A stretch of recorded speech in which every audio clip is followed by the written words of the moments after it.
Hi, everyone. My name is Theresa. I'm one of the onboarding specialists here at Broadloom. We are going to go through credit memos today. So let me go ahead and share my screen.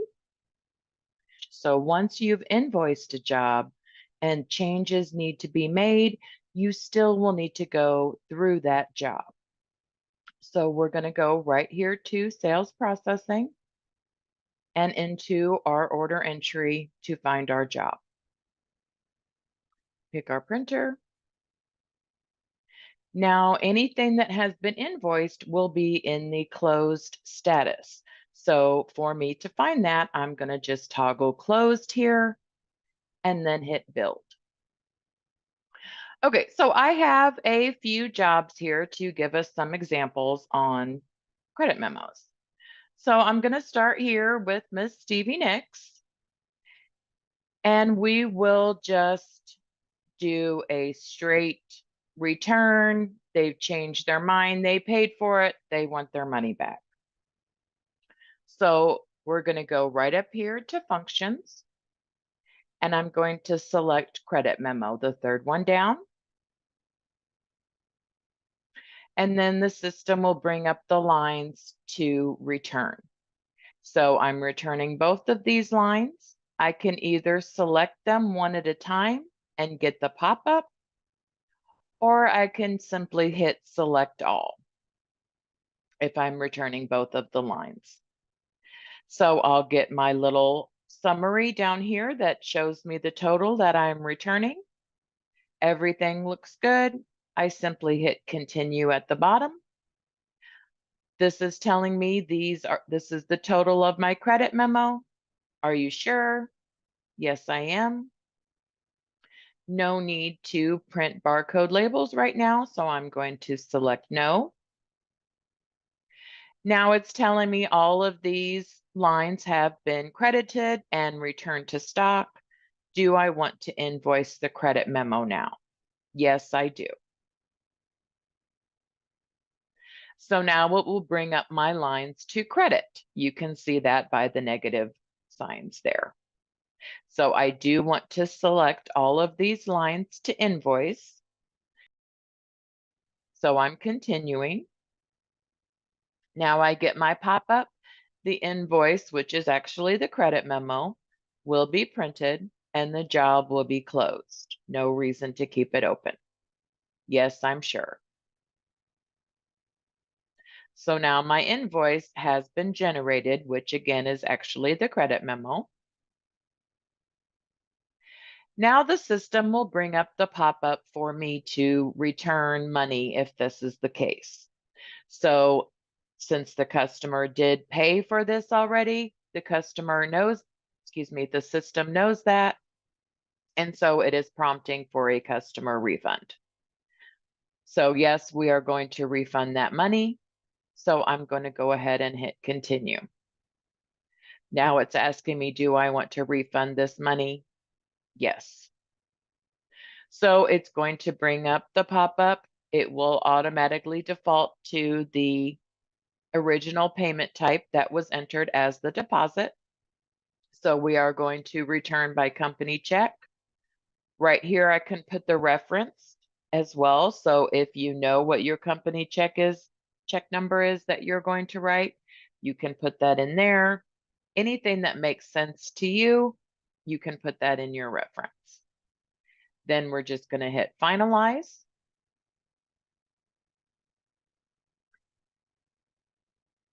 So here is our credit memo, and it's showing that we are going to write an AP check. So the system will automatically create a vendor for Stevie Nicks and have a payable ready for you to select for payment. So this was just a regular credit memo with a refund. Now, another option that you have as far as credit memos go is a credit rebill. So if you, for instance, have a customer that gets you send them their bill and they say, oh, hey, you told me you were going to give me the pad for $475, for example. So you need to make a price change here, but the job has been closed and invoiced. So we're still going to go up to functions. We're still going to choose credit memo. Now I'm going to select my line for my pad. So now it's going to bring up this little pop-up. So yes, we're going to return everything here at this cost because we need to change the cost. So I'm going to go ahead and continue. Right down here is Rebill credit lines. So this will save you time of having to go back and find this catalog item again and reassign the material and so forth. So this will rewrite that line so that you can make your changes for the customer's pricing as necessary. So we're going to go ahead and hit continue. Again, I get my pop-ups about how much the credit memo is. Yes, I'm sure. No reason to print a barcode now. Now I do want to go ahead and invoice my credit because I want to return it at this cost to the customer. So I'm continuing. This invoice or the credit memo will be printed, but the job will not be closed because we have the rebill routine in process. Yes, I am sure. So now here is my next invoice generated, actually again, my credit memo.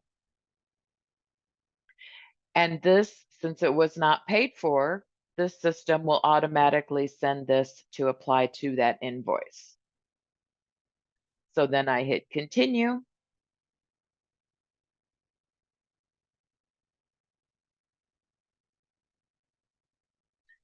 We don't really need to do auto work order at this point. So now you can see my line is now rewritten. I have returned my line from this cost. So now that cost has been zeroed out. And now I can go into this line now and change this to my 475. And now I'm ready for my invoicing again, which we can just go ahead and do that. And it's going to invoice just the one line because that's all we had open.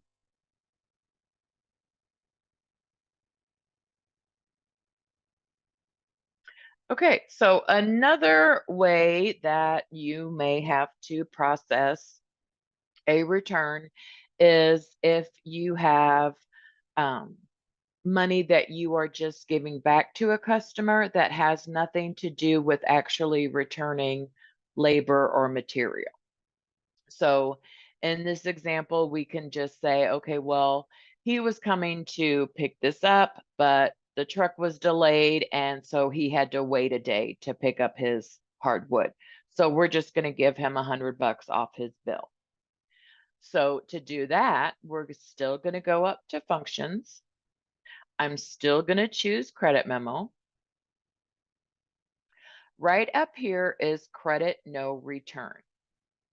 So this will credit whatever amount you put in here, but it will not return any material. It's just giving money off of this job to this customer. So I can say I'm going to put $100 in there, and then I'm ready to continue. So now my credit memo is totaling my $100. Are you sure? Yes, I am. And yes, I want to invoice the credit memo, which the credit memo is just my $100 credit. So it's going to show up as a contract adjustment since there's no material again or labor. So then I can either hit select all or just hit my select down here. And then I can continue. So the invoice will be printed. Again, it's the credit memo and the job will be closed. Yes, I'm sure. So there's my new credit memo. And now you can see since the job was not paid for again, we're going to apply that $100 to his invoice. So I'm going to continue there. So we can see a sample of that return here. So it's showing the contract adjustment and it went to this job number here.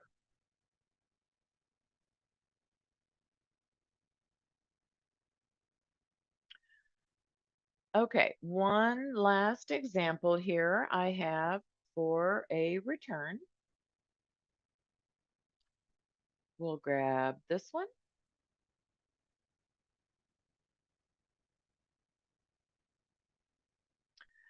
Okay, so if this person came in and just picked up this material and paid for it and then turn around a couple days later and said, "Oh, this isn't going to work. I need to return it." If you charge a restocking fee, then I'll show you where to handle that. So we're still going to go up to functions. I'm still going to choose credit memo. So now I'm going to select my line here. When I have my pop-up come here, I have the option to enter a handling charge.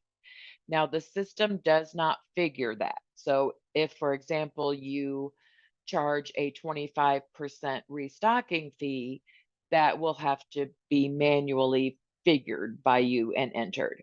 If you charge just a straight $50 restocking fee or 75 or whatever that is, then you would just enter that here. So if you're charging a $75 restocking fee, then you put that here, and now it's going to reduce the amount of your return that you are giving to your customer. So now I'm going to continue. So now, yes, I have everything selected. I'm going to continue down here. Yes, I want to credit those lines. Again, no reason to print a barcode. And yes, I want to invoice my credit memo now. So now I will have the material line that I am returning, and I will also have the restocking fee that is showing as well. So when I select all, it's going to take that restocking fee off of the amount I owe to the customer. So I continue. My invoice, my credit memo will be printed and the job will be closed. Yes, I'm sure. So there's my new invoice, my credit memo. And now I'm ready to give the customer their refund of the $810.29. And again, the customer has been created as a vendor automatically by the system. Yes, I do want to refund this money. And yes, they paid by a check, so we are going to write a check to them as well. So I just finalize that there.